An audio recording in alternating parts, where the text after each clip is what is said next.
morning po sa ating sabong sa atin. Good morning po. At it's good to be in the house of the Lord. Amen? Alright. Napakasarap po magpuri sa Panginoon at nakakatuwa po. At dahil sa kabila po ng mainit ang panahon sa labas, nandito tayo sa loob at kahit na paano ay presko po tayo. Alright? At ngayon pong araw na ito ay special po ito. Una, ito po ay araw ng linggo at tandaan po natin ang araw ng linggo ay laging para sa Panginoon. At the same time, isa po sa ginawa ng Panginoon na special itong araw na ito sapagkat ito pong araw na ito exactly we are celebrating po yung Mother's Day. Alright? Kaya po kung yung katabi nyo ay nanay na, okay, ay pakibati po ng Happy Mother's Day. Ayun, mag-iingat po tayo ha. Meron po kasi kapag tinignan mo mukha ng nanay. Para hindi tayo magkamali, tanongin nyo muna, nanay ka na ba? Okay. At pagka sinabing nanay na ay batiin nyo na kagad ng Happy Mother's Day. Alright? Now, pagka lalaki po yung katabi nyo, ay huwag nyo po babatiin ng Happy Mother's Day. Okay? Dahil baka ma-offend naman sa inyo. Alright? At dahil po diyan, ay maganda rin po yung ating pag-uusapan. Kahit pa paano po ito po ay ma-relate po natin sa Mother's Day. At ito po message series na ito, binuksan po natin ito, sinimulan po natin ito last Sunday. This is about the faith of the bleeding woman. Yung pong babae na dinudugo, okay, for 12 long years, the bleeding woman. Pero hindi po natin titingnan po dito yung bleeding woman. Ang titingnan po natin dito ay yung faith of the bleeding woman. Yung pananampalataya po ng taong may karamdaman for 12 long years. Titingnan po natin how the Lord delivered her dun sa kanyang sitwasyon. It seems like the situation of the bleeding woman is impossible, pero sa biyaya po ng Panginoon, she was delivered by the Lord. Siya po ay ni-rescue ng Panginoon. So I hope and I pray, excited na po tayo mag-aaral ng salita ng Diyos. Amen?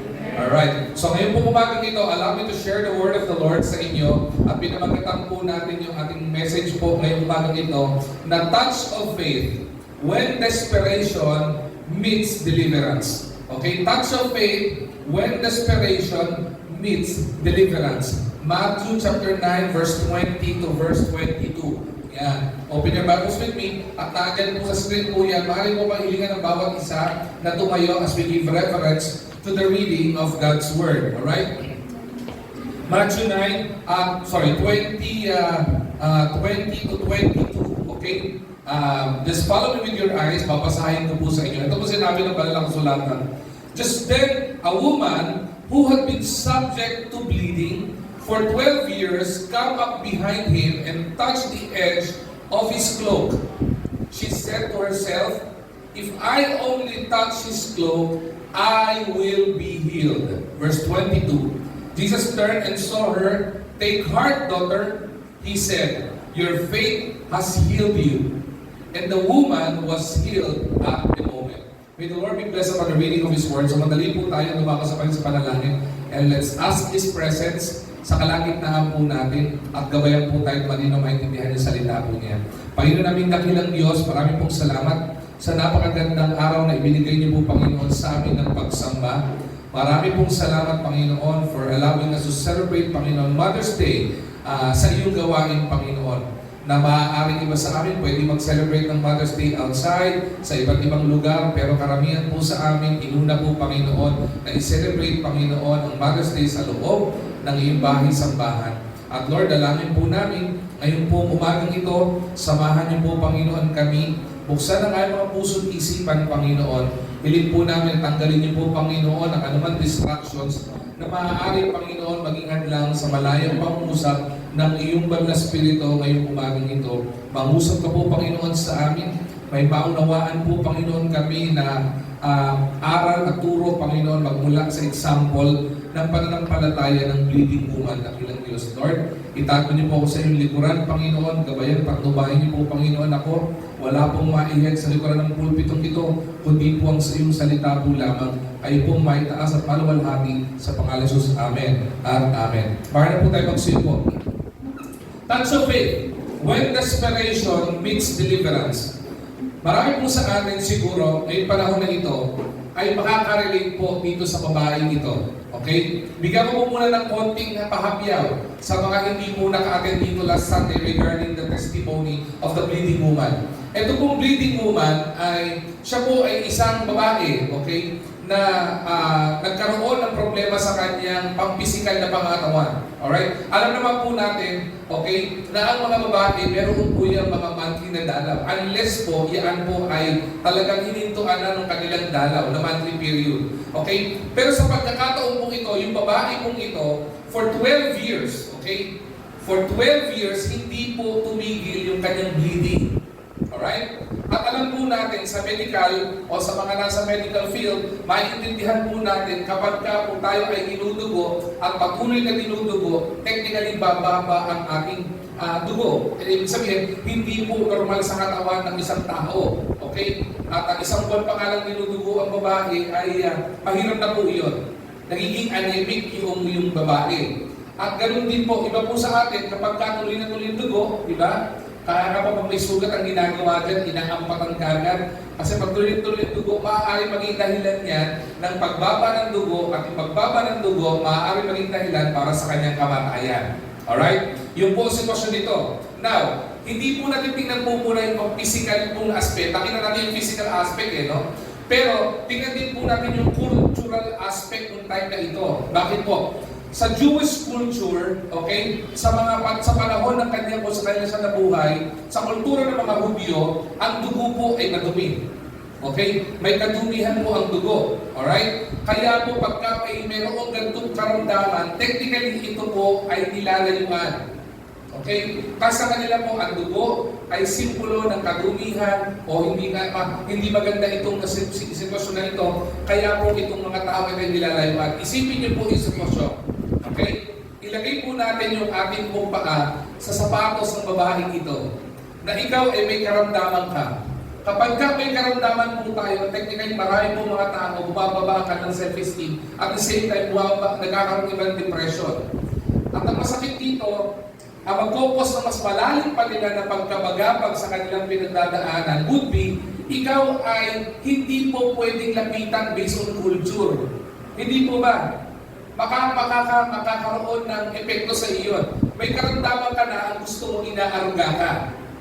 May karamdaman ka, gusto mo ikaw ay pinapagaling.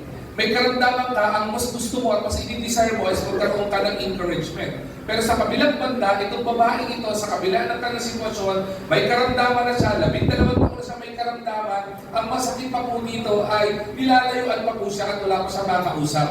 Alright? Kaya kung papasin niyo po sa sitwasyon po dito, ang pinag-uusapan po natin is the touch of faith of this woman. Yung kanyang pananampalataya. Pabibilisin lang po natin yung konti yung kwento. Noong panahon po ng Matthew, okay, si Jesus Christ was well known already na siya ay nagpe-perform ng miracles. Sa iba't ibang dako, apart from sharing the good news, apart from pagbabahagi ng magandang balita ng Diyos Ama, okay, sa mga nilalang, sa kabila ng pagtuturo niya pananampalataya sa Diyos, ang gusto po niya ginagawa po ng Panginoon dito, ipinamamalas din po niya yung kapangyarihan niyang magpagaling. Magpagaling sa magitan ng pananampalataya. At sabi ko nga po last Sunday, karamihan po ng pinerform ng miracle ng Panginoon, hinipo po ng Panginoon. Yung bulag na walang paningin, ang ginawa ng Panginoon, hinawakan yung mata, okay? At ang sabi niya, sa magitan ng iyong pananampalataya, ikaw ay pinagaling. Yung pilay, ganoon din po ginawa ng Panginoon Diyos. Ang ginawa niya, lumapit siya, hinawakan niya yung binti, at ito ay nakalakad. Diba? Yung bingi na hindi nakakarinig, ang ginawa ng Panginoon, hinawakan yung tenga, at ang ginawa, sa magitan nito, at sa pananampalataya ng taong bingi, siya ay nakarinig at gumaling. Even po yung patay, na binuhay po ng Diyos, na Yeso Kristo, ay hinawakan po ng Panginoon. Ito pong kaso nitong sitwasyon ng babaeng ito, this is one of the rare moments sa Bible na ang tao, yung may karamdaman, ang humawak sa Panginoong nagpapagaling at siya ay nagkaroon ng kagalingan. Kaya po makikita po natin dito, ang topic nga po natin last Sunday about the touch of faith, yung pananampalataya ng babae, ay hindi lamang po patungkol sa paghawak ng Panginoon, kung hindi yung pag-reach out natin sa Panginoon. Ibig sabihin, paghabol natin sa Panginoon. Because the woman, the bleeding woman understood that the Lord Jesus Christ will not stop on His purpose sa mundong ito. Hindi niya po mapipigilan ng Panginoon, patuloy na mag-journey, patuloy na gagawin ang purpose niya. At sa sobrang daming tumahabol sa Panginoon, alam niya, mahihirapan siya na magkaroon ng sitwasyon na siya ay mapansin ng Panginoon. Kaya sa kababaang loob ng babae, sa pananampalataya ng babae, ang sabi niya, mahawakan ko lamang ang laylayan ng kasuotan ng Diyos, ako ay gagaling. Makita mo yung pananampalataya na yun? Hindi ba? Mahawakan ko lamang yung laylayan o yung hem ng damit ng Panginoon, ako ay magkakaroon ng kagalingan. Pananampalataya ng babae. At yun ang makita po natin. At ngayong umaga po ito, ang gusto ko pong ibahagi sa inyo is about desperation meets deliverance. Ano po ba ibig sabihin ng desperation? When it comes to desperation, marami pong nagagawang pagkakamali ng tao. Tayo pong mga nilalang ng Panginoon, kapag we are on our desperate mode, marami na po tayo at marami po tayong magagawang pagkakamali. Kaya nga po, meron pong famous na kasabihan, kapag ka po ang isang tao nagigipit, saan kumakapit? Sa patalim Parang nag-iba na, no? Ang pagkakaalam ko, kapag ka ang tao nagigipit sa patalim kumakapit, pero ang narinig ko, Bombay kumakapit. Kapag ka may pangangailangan, sa Bombay kumakapit. Okay? Kapag ka tayo ay may kailangang bayaran at wala pa tayong pananalapi, sa Bombay tayo kumakapit. No offense sa mga Bombay. No? Okay, no offense po sa mga Bombay. Pero sa kanila po kasi, ang madali magpautang. Ang problema nga lang, mataas ang tubo. Diba? Ang bilis bigay pero laki tubo. Okay? At tingnan po natin. Pero kung titingnan po natin, when desperation comes, hindi po tayo minsan nag-iisip ng tama. Hindi po ba? Kaya nga po maraming nakukulong. Pagka tinanong niyo yung mga taong nakulong, bakit po nagawa yung krimen na yan? Kasi wala na po kumakisip na ibang paraan. Desperation. The person is in distress. The person is in anguish. The person is actually missing misery. Yung miserableng buhay. At ang pinakamahigit, ang pinakamasakit na makita po natin, when person is actually feeling hopeless, kapag kapilit po niya, wala na pong magiging pag-asa pa sa buhay niya. Desperation. Pero sa pananaw po nito, ng babae ito, the woman is actually hopeless in her case. Lahat ng mga doktor pinuntahan na po niya. Yung pera niya, ginamit na niya para mapagaling yung karamdaman niya. Lahat ng po pwede niyang lapitan, nilapitan niya na. It seems like the bleeding woman is hopeless in her case. 12 taong dinudugo. 12 taong iniiwasan ng tao. 12 taong desperate na siya. Wala na siyang po pwede pang ibang gawin. Wala na po siyang ibang po pwede pang lapitan. At kung makikita po natin sa message title natin, When Desperation Meets Deliverance. Deliverance. Ibig sabihin po ng deliverance, ito po ay rescue. Ito po ay patungkol sa salvation. Kagabi po, gusto ko yung word na rescue. Pag-uwi mo namin kagabi ay narinig ko yung word na rescue. At napakasarap po pala marinig yung salitang rescue, no? Narinig niyo na po ba yun? Bakit po? Pag sinabi mo kasi rescue, you are in desperate position. Kailangan mo ng pagliligtas. Kapag ka ikaw ay nalulunod at hindi ka marunong lumangoy, lahat ng po pwede mong kapitan, kakapitan mo. Tama po ba?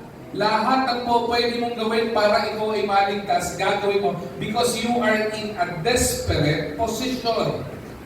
At kapag ka narinig mo na nandiyan yung rescue, ang feeling mo, uy, meron help. Hindi lang pala hopeless, hindi pala ako hopeless, meron po palang help na tutulong sa akin at darating. Ang nangyari po dyan, nagkakaroon ka ulit ng pag-asa. In times of desperation, sa presensya ng Panginoon, sa biyaya po ng Panginoon, kapag ka tayo po mga tao na nampalataya at nagtiwala sa Panginoon, yung desperation natin would lead to our deliverance. Sa buhay po natin, mga mananampalataya, marami po sa atin makaka-relate dito.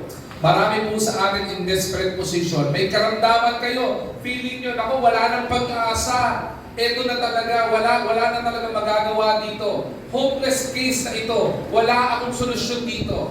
Akala po natin, ganun po yung sitwasyon po natin. Pero kapag ka po tayo ay mayroong Panginoon at may Diyos na po pwede pong lapitan, yung hopelessness po natin ay papalitan ng Panginoon ng hope kasi sa Kanya ay meron tayong mahuhugot na help. Di ba? When desperation meets deliverance. Ngayon, tingnan po natin. 3 bagay lang po ang gusto kong ibahagi po sa inyo na sana po may matutunan po tayo. Na sana po itong ibabahagi po natin mula po sa salita ng Diyos, maintindihan po natin that we are in desperate position o kung tayo man ay nakatulad ng babae, hindi man tayo bleeding woman, hindi man tayo may karamdaman, but we are in a situation of our lives na feeling natin we are in desperate position. May pangangailangan ka, hanggang ngayon wala pa rin provision sa pangangailangan mo and you felt like you're in desperate position.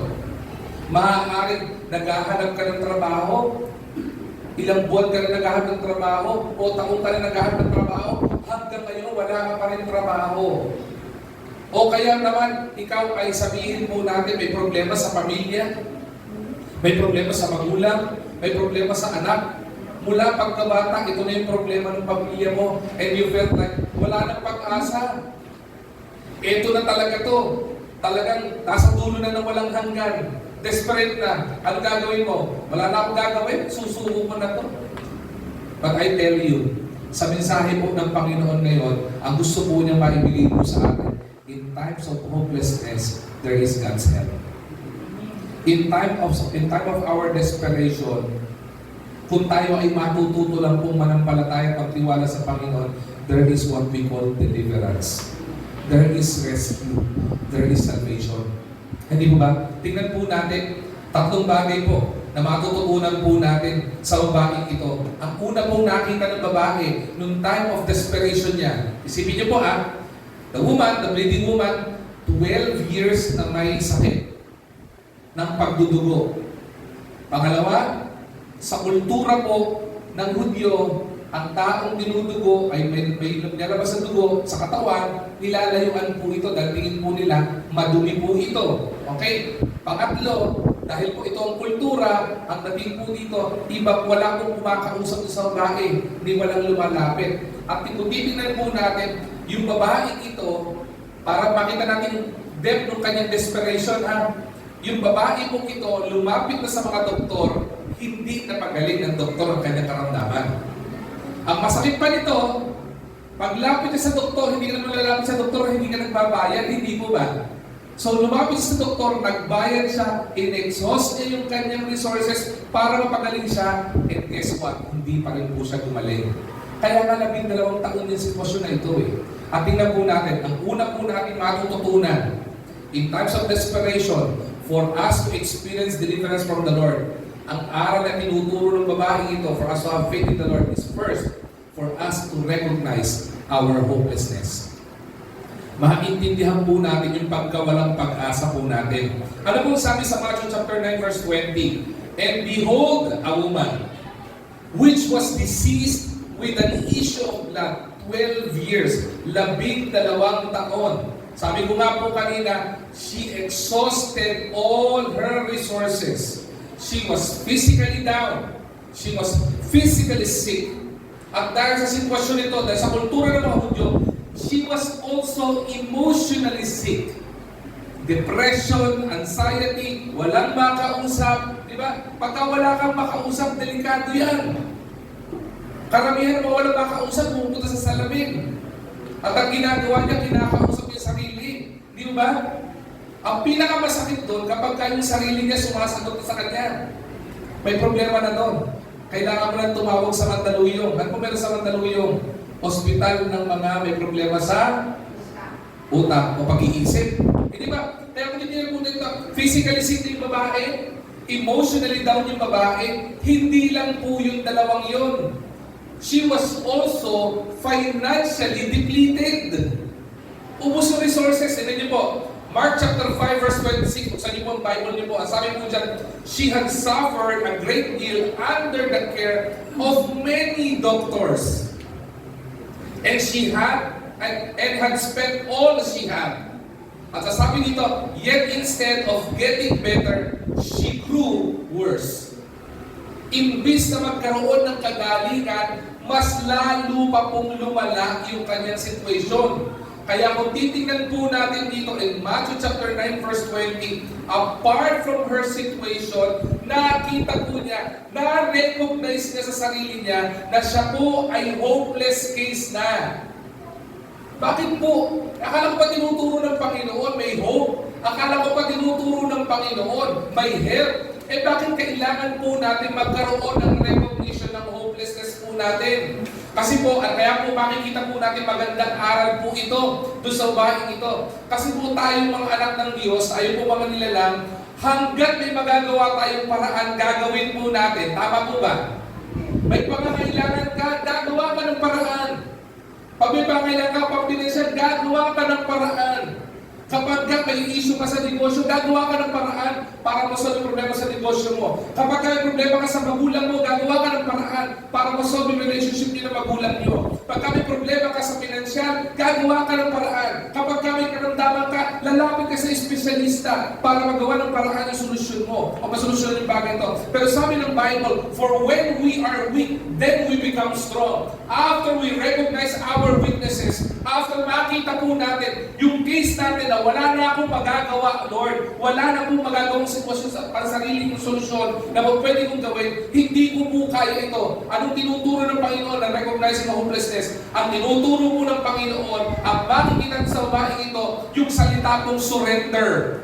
Yung sabi ng babae, Lord, wala na po akong magagawa. Hindi ko na po kaya. Panginoon, pinlapitan ko na po lahat ng doktor na po pwede kong lapitan. Lahat ng mga kilalang doktor sa lugar ng mga Hudyo, pinuntahan ko na po pero walang nagpagaling sa akin. Nilapitan ko, nagbayad na ako, yung sitwasyon ko mas lumala pa. At habang lumalala yung sitwasyon ng babaeng ito, ang sabi ng babae, wala din po lumalapit sa akin. Wala po akong makakausap. Wala pong pwedeng tumulong sa akin. Ni-recognize niya yung kahinaan niya. Ni-recognize niya yung hopelessness niya. Ni-recognize niya yung sitwasyon po niya. At dahil po dito, makikita po natin, doon po naka-experience ang deliverance yung siya sa Panginoon. Ano sabi niya? Anong ginawa niya dito? Kung makikita rin dito, deliverance begins when we stop trusting in ourselves but start turning to Jesus. Ulitin ko po yung deliverance po, yung pag-rescue ng Panginoon, yung pong pag-save sa atin ng Panginoon, yan po ay nagsisimula when we stop trusting ourselves. At magsimula po tayong lumingon sa Panginoon at lumapit sa Panginoon at ipagkatiwala sa Panginoon yung sitwasyon po natin. Bakit po? Kung aasahan po natin ang sarili nating gawa, yung gagawin po natin, sarili natin, naiisip natin solusyon. Eh sabi po ng Bible, our ways is different from His ways. Even our thoughts is different from God's thoughts. And you know what makes it different? Yung ways natin nagkakamali. Yung thoughts natin nagkakamali. Pero yung ways at thoughts ng Panginoon, kailanman hindi magkakamali.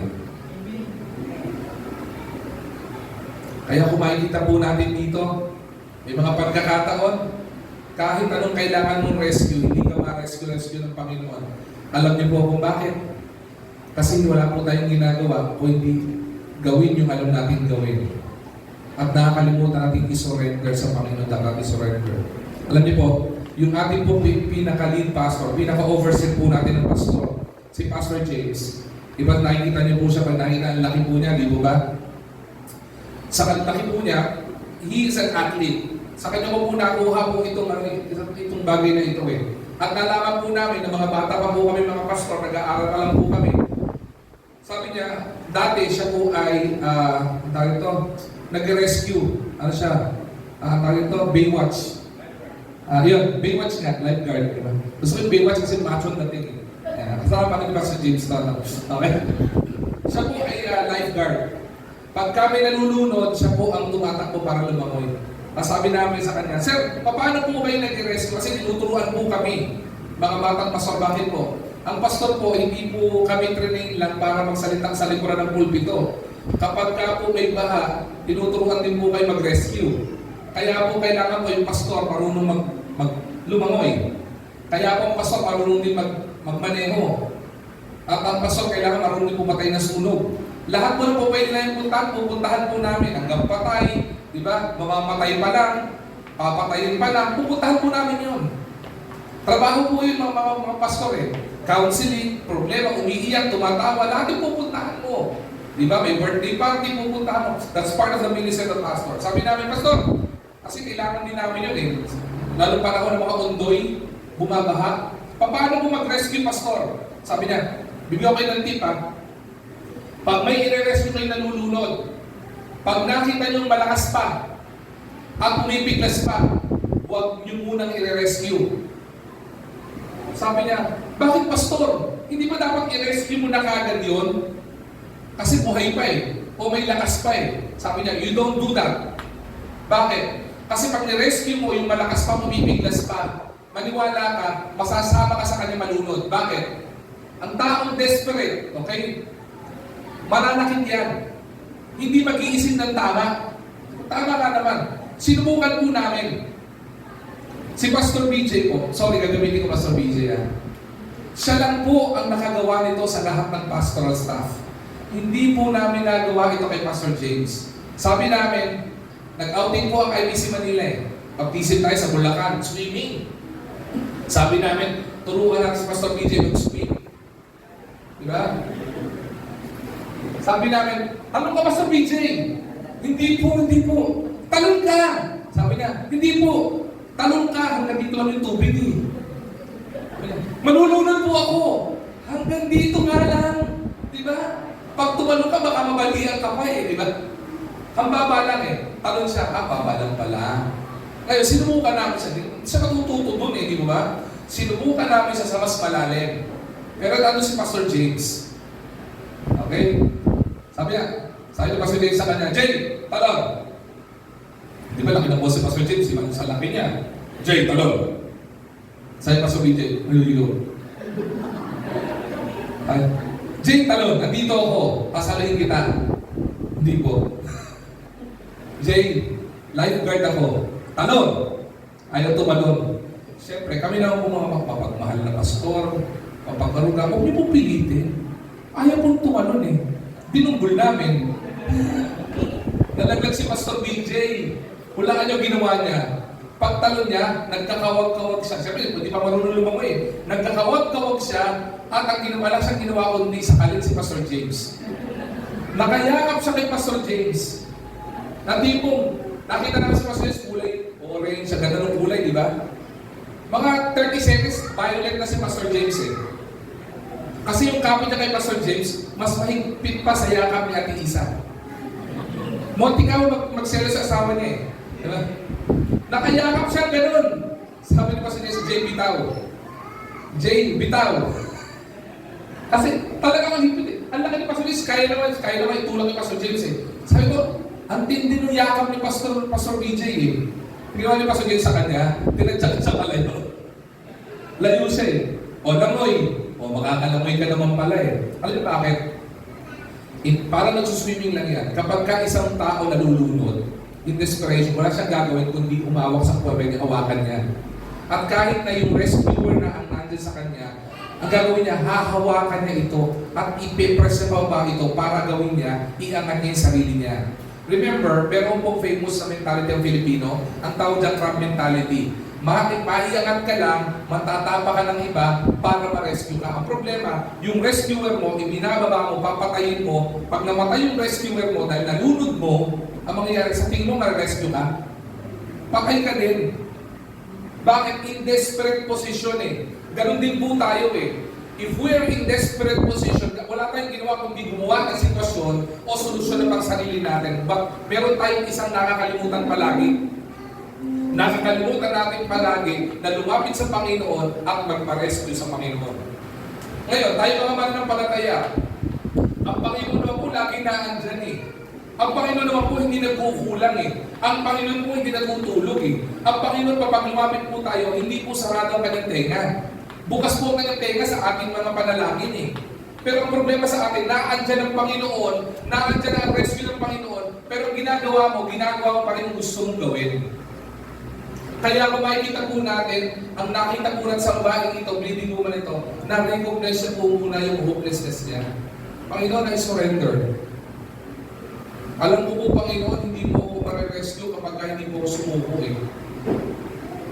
Pagka hindi ko po isinuko ang buong sarili ko sa inyo, hindi niyo ako ma-rescue.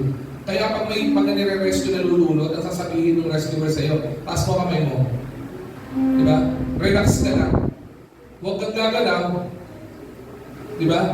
At ang gagawin rescuer, hanggat hindi siya willing magpa-rescue, hanggat hindi siya willing mag-surrender, ang gagawin ng lifeguard, lalangoy lang siya sa paligid ng i-rescue niya.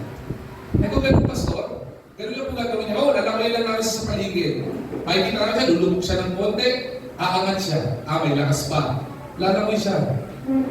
As nalapitan nila, pag nakita nila, ang anticipation pa rin at ang response pa rin nung nire-rescue niya, ibababa siya, lalayuan uli nila yon.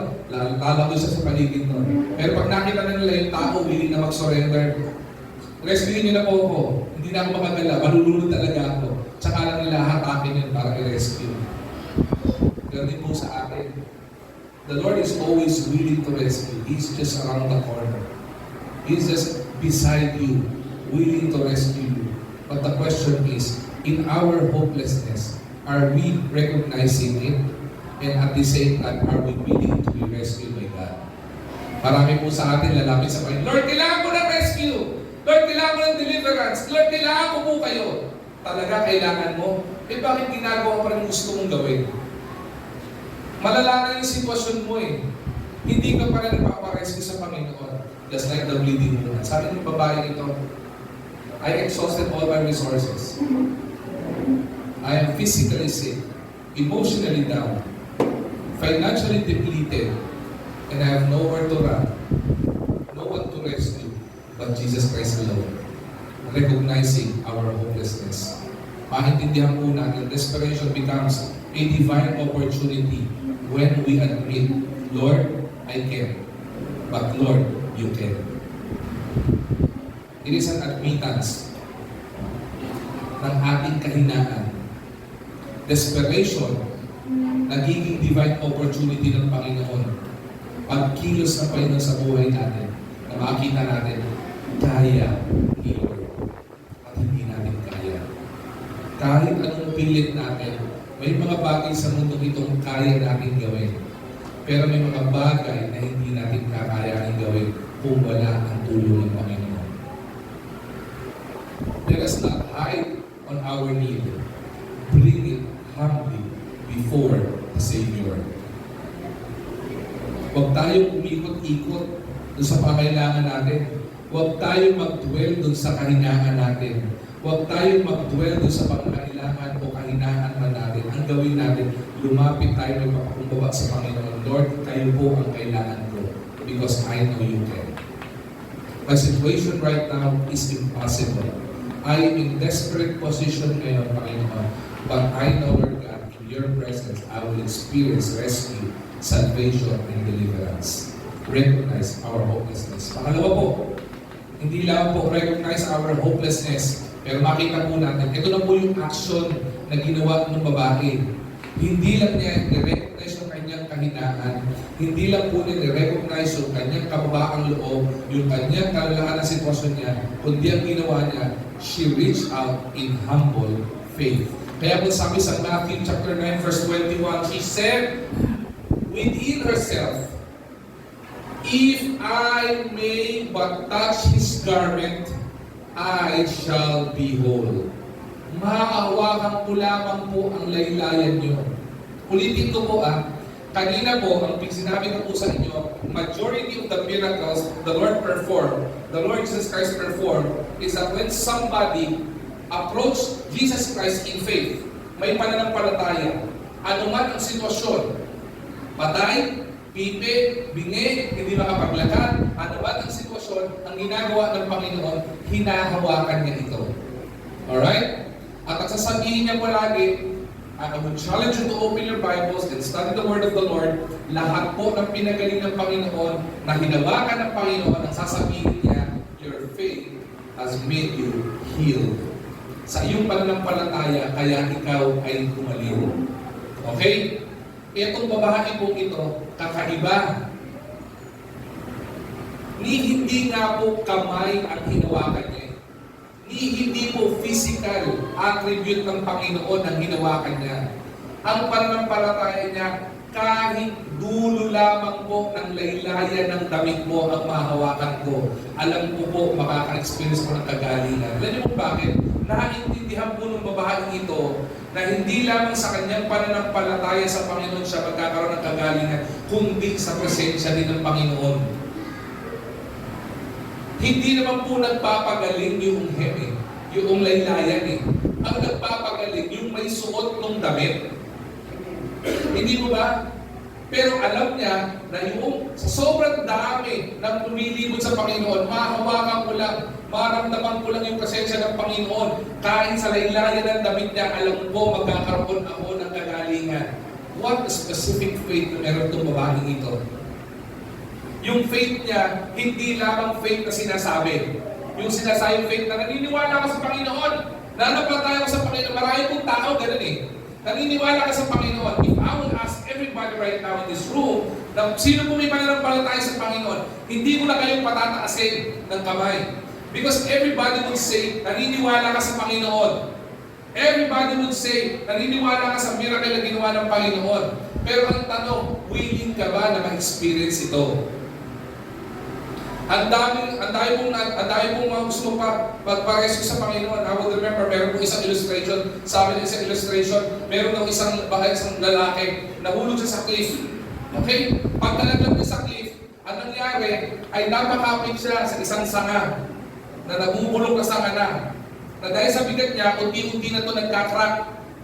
Diba? Ano yung ganang desperate position, di ba? Imagine the position. Nagka-crack, lumang kahoy, sanga lang ito. Diba? Tapos, pagtingin mo, bangin eh. Pagtingin sa likod niyang gano'n, bangin, ang lalim eh. Tapos sa baba, puro bato. Sabi niya, Lord, i-rescue mo po ako. Sabi ng Panginoon, anak, bitaw. Sabi niya, Lord, i-rescue mo po ako. Sagot ulit ng Panginoon, anak, bitaw. Tingin siya ulit, lalim. Mabato-bato. Sabi niya, Lord, i-rescue mo ako. Sagot ulit ni Lord, bitaw. Nag-pray ulit yung lalaki. Tulong! Meron ba bang ibang pwedeng magbigay ng tulong dyan? Nagbago na eh, no? Bakit? Sabi Lord, anak, bitaw. Kasi, naandito ako sa paanan mo, sasaluhin kita. Iba sa atin, gano'n eh. May sinasabi sa atin ng Panginoon, pero ginagawa natin. Ayaw natin gawin, pero yung Panginoon pala nandun sa iyo. I-rescue ka rin. Kailangan mo lang bumitaw. We are to reach out in humble faith. The woman, nakita ko ng babae ito, she didn't wait for Jesus to come to her. She went to Him. Hindi na po niya inintay na ang Panginoong Jesucristo pa ang pumunta sa kanya. Ang ginawa niya, siya mismo ang lumapit sa Panginoon. Why? Because the woman understood na baka mawalan siya ng chance na makita ng Panginoon o ma-experience ang pagpapagaling ng kapangyarihan ng Panginoon kung aantayin pa niya ang Panginoon. Alam niyo po pagkakaiba? Marami pong mga mananampalataya, ganun din po tayo. Ang gusto natin, tayo pa ang nilalapitan ng Panginoon. Even though ginagawa naman po ng Panginoon yun.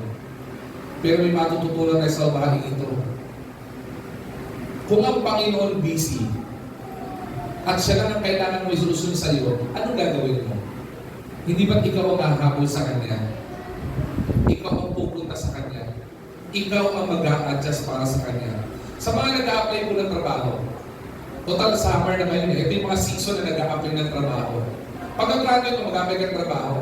At sabi sa HR officer, bumalik ka ng ganitong araw. Kasi mag-i-interview sa iyo ay available ng Tuesday. Anong gagawin mo? Sabihin mo ba, pwede mo ba Monday na lang? Kasi po busy ako ng Tuesday eh. Gagawin niyo po ba yun? Of course, you will not do that. Ang gagawin niyo, pupunta ka ng Tuesday. O pag Tuesday po, Pag sinabing alas 7, malamang alas 6 nandun ka na. Bakit? Alam mo yung mag-i-interview sa iyo, bibigyan opportunity sa iyo para magkaroon ka ng trabaho. Ganun po sa Panginoon eh. Marami po mga mananampalataya ginagawa na gusto natin Panginoon na lumapit pa sa atin. Again, with the graciousness of the Lord Jesus Christ, ginagawa po ng Panginoon yun. Pero, ang matututunan sa babae ito, hindi na niya inantay na ang Panginoon pa ang lumapit sa kanya. Bakit? Baka mamiss niya yung chance eh. Siya na mismo ang tumakbo at nagpakumbaba na lumapit sa Panginoon. Nasabi niya, alam ko Lord, sa paligid mo, nandiyan ang 12 disciples. Sa paligid mo, pag nag-journey ka, ang daming sumusunod sa iyo. Kaya nga po nagkaroon ng miracle na feeding more than 5,000 people, di ba? Maraming sumusunod sa Panginoon. Maraming naging tagasunod ng Panginoon. Ikaw man, nagpe-perform ng miracle. Hindi ka masusundan. Hindi ka magkakaroon maraming tagasunod. At makita po natin, the woman didn't wait on Jesus Christ. She went to Him directly. Her faith wasn't loud and showy. Pero ito makita natin, but it was sincere and confident in Christ. Hindi niya po kailangan magsigawan na may pananampalataya ko kay Lord. Di ba? Hindi niya kailangan maglagay ng placard na sabihin niya, may faith ako kay Lord. Kasi yung confidence niya mismo sa Panginoon, yung sincerity ng kanyang pananampalataya sa Panginoon, ay nagsusumigaw sa tayo ng Panginoon na mayroong isang taong bleeding woman na nanampalataya sa Kanya. Hindi po natin kailangan sabihin na mananampalataya tayo. Hindi kailangan pagsigawan yung pananampalataya natin. Though we need to spread the gospel of Jesus Christ. Hindi po natin kailangan i-brag na kung ikaw Kristiyano ka. Hindi mo kailangan pagsigawan, Kristiyano ko ha. Hindi mo kailangan pagmalaki sarili mo para sabihin na magaling ka o sino ka man. Ang kailangan mong pakita at ipagsigawan sa Panginoon yung confidence mo sa Kanya para nananampalataya sa Kanya. Kasi kahit isigaw mo sa buong mundo Kristiyano ka, kahit isigaw mo sa buong mundo na ikaw ay mananampalataya ka, pero hindi ka naman sincere at hindi ka confident sa Kanya, anong saysay ng paniniwala mo sa Kanya? Still, we will not experience the deliverance of the Lord. Pero itong babae ito, grabe.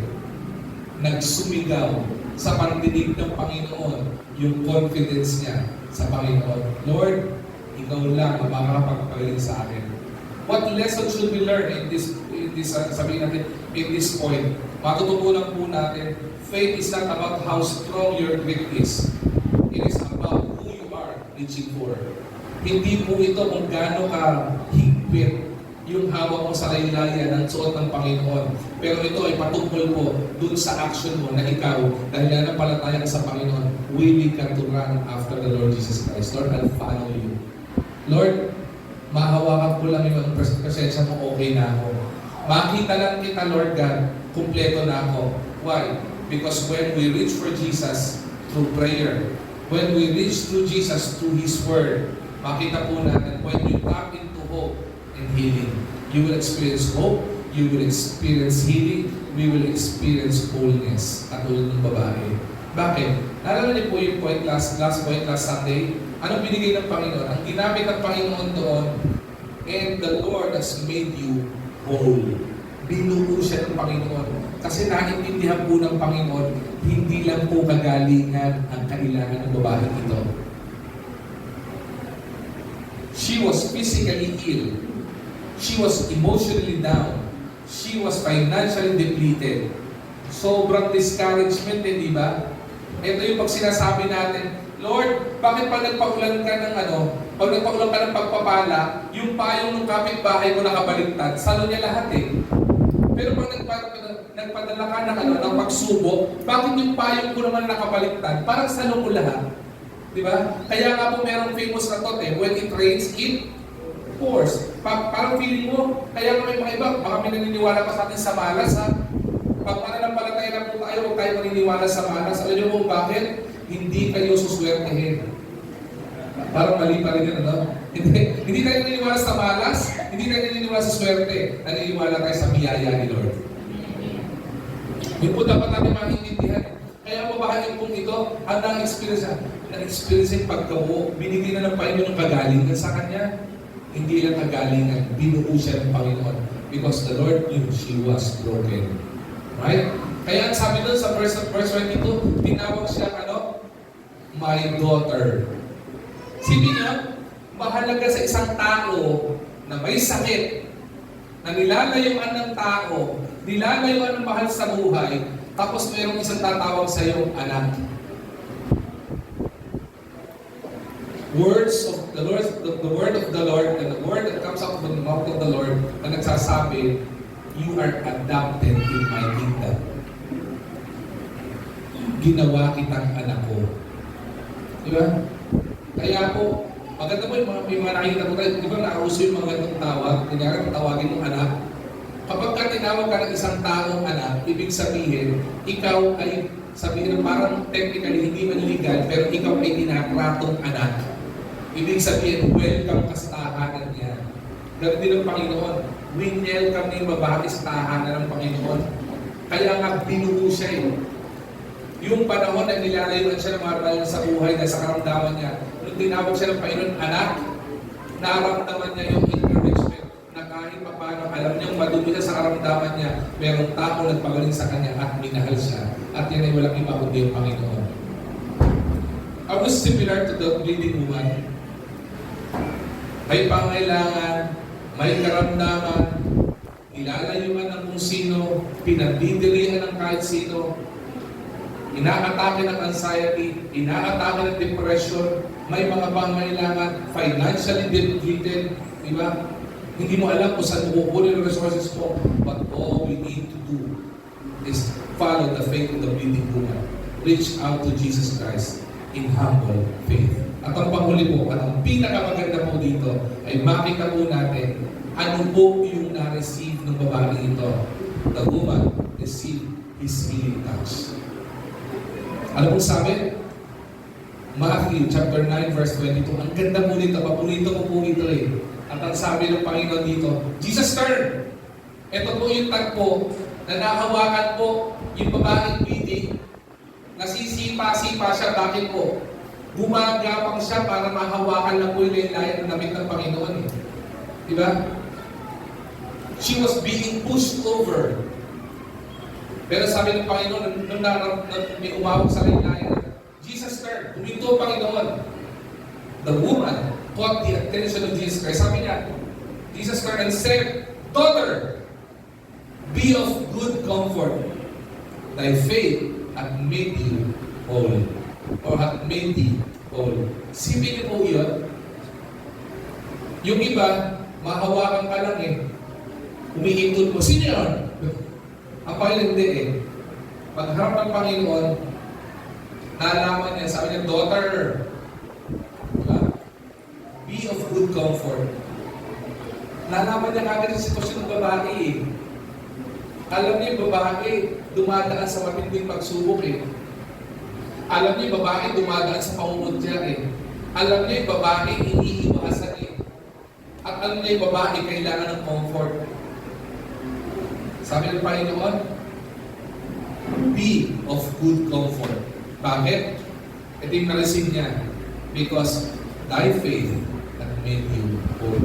Sa magitan ng pananampalataya mo, ikaw ay nagkaroon ng kagalingan. Tingnan po natin kung notice ng Panginoon. Jesus noticed her. Napansin ng Panginoon. Hindi lamang po siya, kundi ang naging kapansin-pansin sa Panginoong Kristo ay yung pananampalataya nitong babae ito. Kaya po tinawag na itong daughter. And had made her whole from body down to his soul and to his spirit ay binuo ng Panginoon. Yung babaeng broken, kaya buuin ng Panginoon. Iba sa atin, kaya nandito tayo. Because of our desperation, we were broken. Iba sa atin, marami tayong ginawang pagkakamali na desisyon sa buhay natin na sumira sa ating mga buhay. Pero tandaan po natin, hindi po aksidente nilakan ng Panginoon sa lugar na ito para marinig po ang mensahe na ito. Pero yung bleeding woman nga, na nanampalataya sa Panginoon, pinagaling ng Panginoon, binuo ng Panginoon, ikaw din kayang buuin ng Panginoon. The Lord doesn't care ano ang background mo. The Lord doesn't care kung anong pinanggalingan mo. Hindi pa, walang pakialam ang Panginoon sa ano bang mga maling desisyon na gawa mo. Hindi mahalaga sa Panginoon ano ang pinanggalingan mo. Hindi mahalaga sa Panginoon kung mahirap ka o mayaman ka. Hindi mahalaga sa Panginoon kung may sinabi ka o wala kang sinabi. Ang mahalaga sa Panginoon ay yung taong nagsusumigaw, yung pananampalataya sa Panginoon at willing habulin siya. In desperation, we can experience deliverance and salvation from the Lord only if and only if we will have faith in Him. Magkakaroon tayo ng pananampalataya sa Kanya. Deliverance isn't just about healing. Salvation or rescue from the Lord is not about healing alone. It is about being made whole in Christ. Lesson na matutunan po natin dito. Jesus meets the one who reaches for Him in faith. He seeks, He speaks, and He saves. Ang Panginoong Jesucristo, hindi po niya tinatalikuran yung mga lumalapit sa Kanya. Naka-experience na po ba kayo? Nung meron mo kayong problema, may pangailangan kayo, at yung nilapitan nyo at hiningan yung tulong, tinalikuran kayo. Lumapit ka sa isang kaibigan mong matalik. Sabi mo, may utang ako na ganito, pwede ba ako lumapit sa iyo para makahirapan lang ng kahit konti. Tapos sabi sa iyo ay, sorry, wala ako ngayon eh. Pasensya na. Sa'yo ka na lang humingi ng tulong. O kaya alam mo namang meron, pero hindi ka tinulungan. Anong pakiramdam? Di ba napakasakit sa damdamin? Pero alam niyo po, sa Panginoon, never kang lalapit sa Panginoon na hindi ka niya pakikinggan. Sa pananampalataya sa Panginoon, the Lord's action will be, in our action, if we reaches to Him in faith, in humble faith, He will reach back to us by seeing us, by speaking to us, and by saving us. Let us always trust Him, not just to fix our condition, but to restore our identity and peace. Huwag lang tayo lumapit sa Kanya kasi may kailangan ka. Huwag lang tayo lumapit sa Panginoon kasi may kailangan kang ayusin. Lapit tayo sa Panginoon, maintindihan po natin yung identity natin. Paliwanag ko po sa inyong identity. Ikaw po sa atin, pag lumapit sa Panginoon, sige na, tulungan niyo po ako. Diba? Please fix this condition. Diba? Tama po yung mananampalataya sa Panginoon, pero pag naintindihan mo kung sino ka, at ano ka sa Panginoon, at kung sino ka sa harapan niya, maiintindihan mo yung importansya ng pananampalataya sa Kanya. Bigyan ko po halimbawa.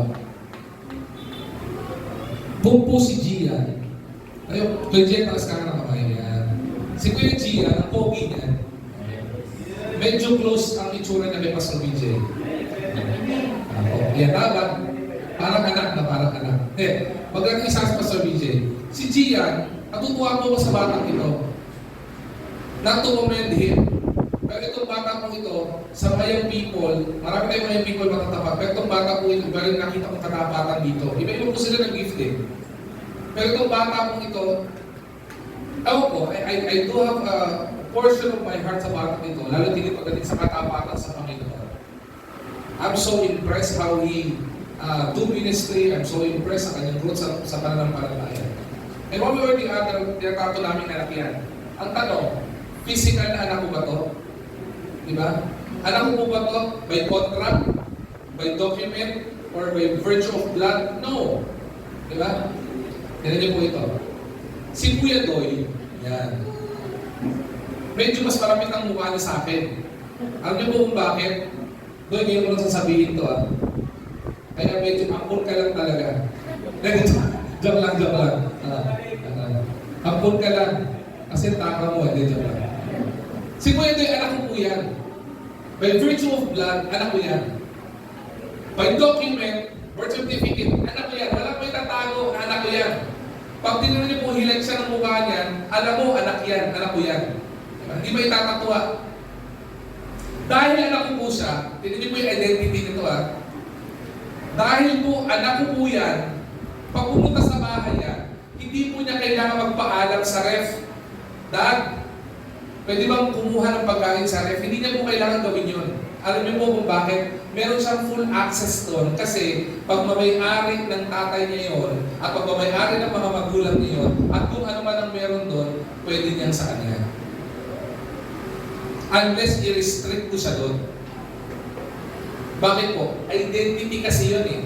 He was identified to me as his father, so hindi po siya kailangan matakot na lumapit sa akin. Anytime lumapit siya sa akin, kahit may kausap ako, Dad, tulong po. It is my duty to help him. Bakit? Tatay niya ako eh. Identity niya na yun. Connected kami doon. Isipin niyo po, iba po sa atin, nakakalimutan natin yung identity natin, nahanap tayo ng Panginoon. Kaya minsan paglalapit tayo sa Panginoon, nahihiya pa tayo, Lord, nakakahiya naman. Diba? Minsan ayaw natin lumapit at tumiling sa Panginoon. Bakit po? Hindi natin maintindihan ang identity natin na anak pala tayo ng Diyos. But if we understood na ang identity natin ay anak tayo ng Diyos, hindi po tayo mahihiyang lumapit sa Panginoon. Receive His healing. Trust Him not just to fix our condition, but to restore our identity in Christ. And let me end with this. Maintindihan po natin as we conclude the message sa iyong umagang ito. Deliverance doesn't begin when problem ends. It begins when faith reaches Jesus. Ulitin ko po. Deliverance doesn't begin when problem ends. It begins when faith reaches Jesus. Yung rescue, yung salvation, hindi po yan natatapos kapag tapos na problema mo. Matapos man ang problema mo, kapag wala pa rin si Kristo ang buhay mo, sa buhay mo, wala pa rin yan. Hindi ka pa rin kompleto. Pero kapag yung pananampalataya natin, umabot sa Panginoon, at nanampalataya tayo, nagtiwala tayo sa Panginoon, we will understood and we will understand na kaya tayong i-rescue ng Panginoon. Question: are you or are we in desperate place right now? Nasa desperate na posisyon ka ba ngayong araw na ito? Andun ka ba sa panahon na emotional drain ka? Yung ba ang dami mong problema?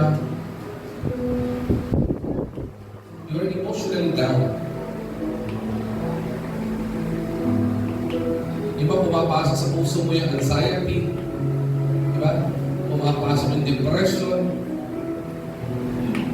Sa sobrang dami ng problema, emotionally drain ka. Yung wala ka nang masabi kundi pagod na ako. Yung po bang hindi pa tapos ang isang problema, ito na isang problema. Tapos hindi pa tapos isang problema, ito pa yung panibagong pagsubok na dumating sa iyo. Emotional draining yun, di ba? Iba nga po sa inyo, pinukwento ko pa lang sa inyo. Kumukulot na yung noon nyo eh. Nakaka-draining. Hindi lang siya emotionally draining.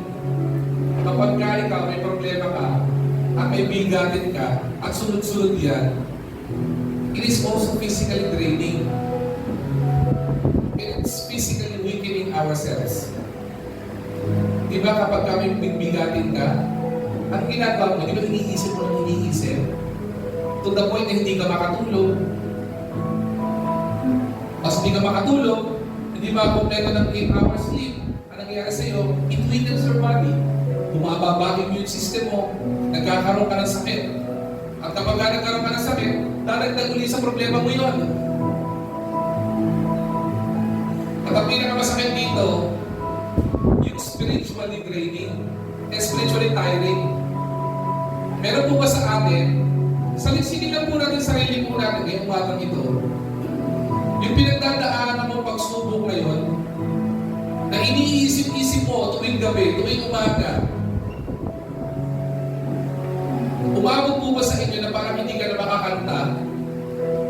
magpuri sa Panginoon.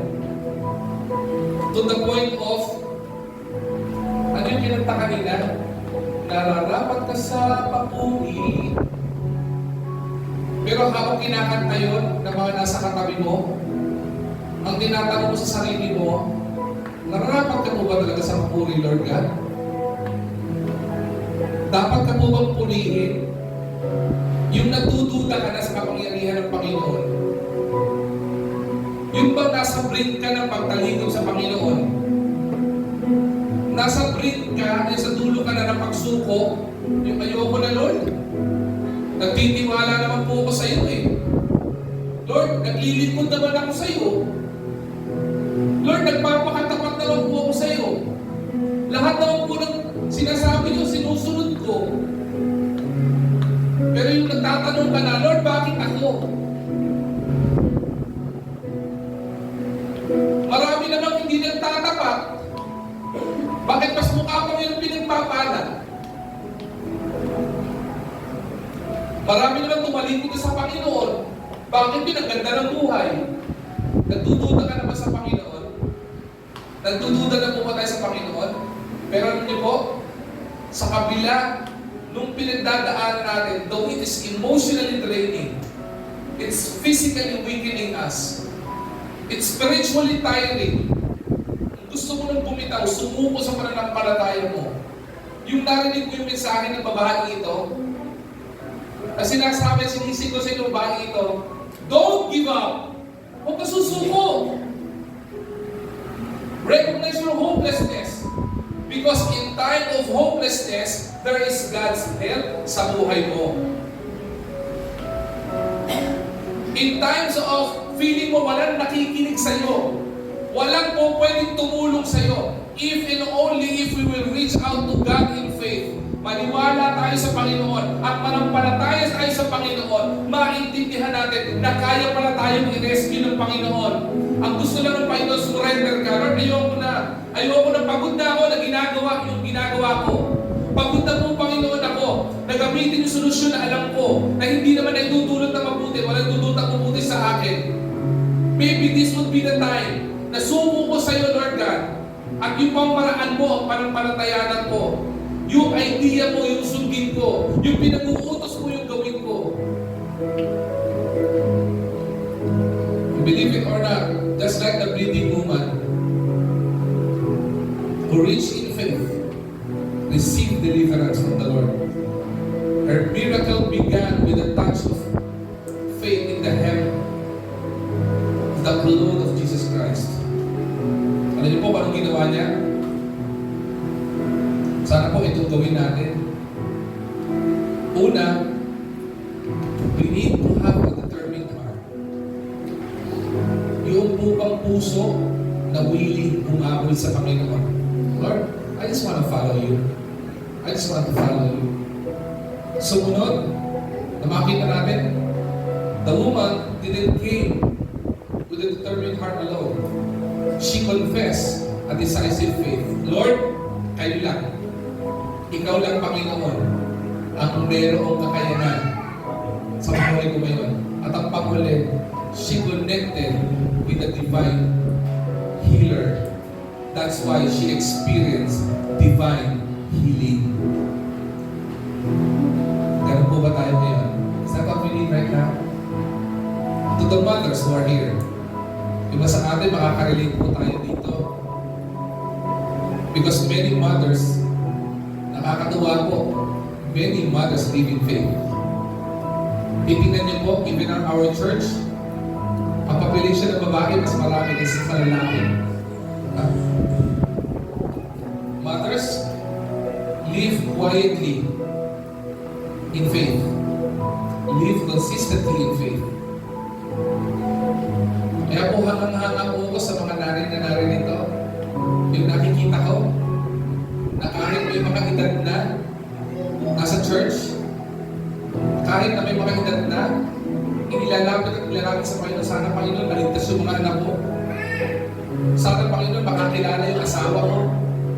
Sana Panginoon, sama-sama kami na naglilingkod sa iyo. Mga nanay, katulad ng bleeding woman, many mothers There would be times you would feel yung tiredness. Iba sa inyo, hindi nyo pinapakita, pero alam namin na mapagod kayo. Many mothers who are here, just like the bleeding woman, you feel so unappreciated. Yung parang trabaho ka ng trabaho, gawa ka ng gawa sa bahay, pero feeling mo unappreciated ka. But just like the bleeding woman, manampalataya ka lang po. Just like this woman na pinag-uusapan natin. Bakit? Because you will never be forgotten by Jesus. Sabi ng Panginoon sa iyo, anak, daughter, may every mothers who are here be reminded, you don't need to shout to be heard by God. Your faith is heard by the Lord. Even though you are in tears, while you are in faith, your prayer is heard by the Lord. Alam din po sa atin, hindi lamang po ito para sa mga nanay. If we want to experience breakthrough in times we are wounded, in times we are weary, and in times we are still waiting and we want breakthrough in our life, all we need to do is just to have faith. Just keep moving. Manampalataya lang tayo. Keep believing and keep reaching for Jesus. Because there will be a time na pag naramdaman ng Panginoon ang paghawak mo, hindi ka man sumisigaw na, Lord, Lord, hindi mo pinangangalandakan yung pananampalataya mo, pero yung paghabol mo sa Kanya, malakas na sigaw yun. Yung pagsunod mo sa Kanya, every time na alam mo na nagsasalita ang Panginoon sa buhay mo, sinusunod mo siya, malaking sigaw sa pandinig ng Panginoon na nananampalataya ka sa Kanya. And there's a great benefit for it. Alam niyo kung ano? The Lord God will make you whole. If you felt like you're broken, if you felt like you're weary, you're tired, the Lord can make you whole. Pagod ka na ba sa sitwasyon niyo sa pamilya? The Lord can make that situation whole. Pagod ka na ba kasi paulit-ulit na lang yung pangkailangan mo? The Lord can make you whole. Pagod ka na ba sa mga issues mo sa buhay? The Lord can make you whole. Walang anuman sa buhay na ito na hindi kayang solusyonan ng Panginoon. All we need to do is just to have faith in Jesus Christ. Tumayo po tayo lahat. Siguro gawin natin katulad ng babae. Can we reach out to the Lord in faith? Pwede bang lumapit tayo katulad ng babaeng ito? Hindi na inalintana kung ano at kung sino-sino yung mga naano sa paligid ng Panginoon. Ang mahalaga sa Kanya, gusto niyang mabuhay siya. At gusto niya ipakita sa Panginoon yung pananampalataya niya. I do not know what your situation is right now when you enter the door of this church. But I would like you to know, the Lord knows. Alam niya yan. The Lord is wanting you to reach out in faith sa Kanya. Pwede ba isuko mo, isurrender mo ngayong araw na ito, yung biglatin mo, at ipagkadiwala yun sa Panginoon. When you open the altar, right at this very point in time, all you need to do is just to reach out to God in faith. Just like I do. Pare-pareho po tayo. Hindi lang kayo, kundi meron din. But I would like to reach out to the Lord in faith. Why don't you come to today? Come forward po. Lahat po tayo. Come on. Sige po. Kapit po tayo. Bigyan po natin yung ibang malalapit po. Ito po tayo. Gawin natin itong prayer altar. May this be an altar where we are declaring to the Lord our faith to Him. I don't know what your need is. I don't know kung anong problema mo. Hindi ko alam kung ano ang nagpapadaan ng emotions mo. Hindi ko alam situation ng buhay mo. At uulitin ko sa iyo, alam ng Panginoon yan. Ang gusto lang ng Panginoon, ilapit mo sa Kanya. Ngayon po umagang ito, I'm almost done. While every heads are bowed and every eyes are closed, wala po nakatila. Because this is important decision we need to make. Gusto ko maintindihan ang bawat isa. Mahalaga yung identity in Christ. Mahalaga yung hindi mo lang kilala si Kristo. Ang maganda yung kilala ka rin niya. At hindi mangyayari yun kung wala kang personal na relasyon sa Kanya. If that is what you want na yung gawin ngayong umating ito, Lord, Pastor, gusto ko po magkaroon kami ng personal relationship ng Panginoon. Maging identified ako na anak ng Panginoon. That is what you want. Ang gawin mo lang ganito, manalangin ka, sabi sa Panginoon, salamat po sa kabutihan. Kailangan ko po ng biyaya ko. Kailangan ko po ng kaligtasan mula sa iyo. Madumi po ako dahil sa aking kasalanan. Pero alam ko, kaya mo akong linisin. At katulad ng bleeding woman, kaya kong buhayin ang buhay ko. Nananampalataya po ako sa iyo. Binuhos ang momento na aking puso, tinatanggap kita bilang sarili ng tagapanginoon sa aking buhay. If you found that prayer of acceptance, the adoption process ng Panginoon already happens. Ibig sabihin, sabi ng John chapter 1 verse 12, but as many as received Him, to them gave Him power to become the sons of God. Ginawa ka anak ng Diyos. Ginawa kang daughter. Ginawa kang son ng Panginoon. You are already identified in Christ. Now, ngayon po, sa mga naririto po sa harap, I would like you to pray for your heart. Seek your heart right now. Ano yung bagay na nagpapa-down sa iyo emotionally? Isipin mo yung araw na ito. Yung sandali ito. Ano yung mga bagay na iniisip mo na ginagamit ng kaaway para tumaligod na sa Panginoon? Ano yung mga bagay na yan? Maaari pang isubo mo sa Panginoon yan. Maaari pang ilagay mo sa paanan ng Panginoon yan. At sabihin sa Panginoon, Panginoon, mahawakan ko lang po yung laylayan ng damit mo. Alam ko po, masusolusyonan ko ano man ang pinagdadaanan ko. Whether it be an illness, karamdaman, baka yan ay financial problem, issue at home, issue at work, issue the relationship, that I do not know. But let us switch to the Lord in faith. Let's humble down. Lord, kayo po mag-solve nito. Kayo po pa rin magbuhok. Lord, pagod na po ako. Sumo na po ako. Lahat ng pwede kong gawin na solusyon, ginawa ko na, pero walang nag-work. Kasi nakalimutan ko magtiwala sa iyo. Sorry po, Lord. Kayo po kayo mag-handle ang situation ko. Kayo po mag-ayos nito. So we pray. Lord God, Heavenly Father, thank you, Lord God, for the divine, Panginoon, intervention ng Holy Spirit. Thank you, Panginoon, that even though we are in desperate position, making desperate actions and decisions in our lives, that would break us, Panginoon. Sorry, Lord God. Kasi, Panginoon, katulad ng bleeding woman, yung pananampalataya niya, her desperate position leads her to divine deliverance that comes from you. Yung salvation na galing sa iyo, yung rescue na galing sa iyo. Panginoon, sa sandali po ito, marami po kami, Panginoon, na narito sa harap. Kailangan, Panginoon, ng rescue. Kailangan ng deliverance, Panginoon.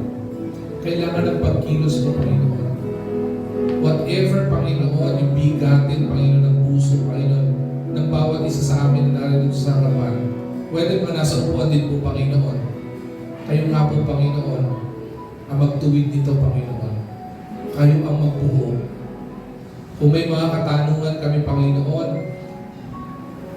na hindi na maintindihan, ipakita niyo po kayo sa amin yung lesson na malinaw na malinaw. Allow us, Panginoon, to surrender. That even in our hopelessness, Panginoon, we recognize that you are still at work in our lives. Even in times of hopelessness, Panginoon, you are still in control, dakilang Diyos. At all you need from us, Panginoon, is to make our own actions and decision towards you, Panginoon. And that is to reach you in faith. Panginoon, katulad po, Panginoon, ng babae, nagkaroon siya ng attitude, Panginoon, na nag-a-anticipate, na alam niya na sa iyo lamang po, Panginoon, may katugunan. Sa iyo lamang po, Panginoon, may kagalingan. Sa iyo lang po, Panginoon, may katugunan ng aming mga pangangailangan.